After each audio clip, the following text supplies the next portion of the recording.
Hey everyone, and welcome back to another video. In this video, I'm going to be reviewing my Roborock.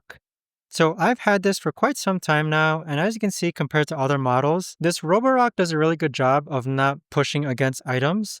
So if this was an older model of the old Roborock, you can see how it actually goes ahead and avoids pushing the slippers and footwear that you see there. But it still gets close to the corner, as you see right over here. But with this Roborock though, it does mop and clean at the same time. It does mop and vacuum at the same time. And so with it, I'd say I've had no problems with it whatsoever. This model is absolutely fantastic. It's a huge upgrade compared to other models that we've used before. But even so, check it out for yourself.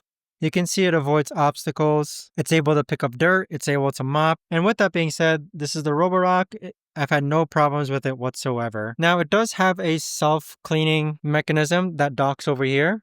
So the dirt that it acquires from there, it actually pushes it to here. And it actually goes ahead and also cleans the dirty mop with the right side over here as well. Or the left side, sorry. The right side is where the dirt is stored. And the left side is where the clean water is stored. But yeah, I wouldn't say it's the most silent Roborock vacuum, but it is less loud compared to other Roborock vacuums that I've used before. But I've had no problems with it whatsoever.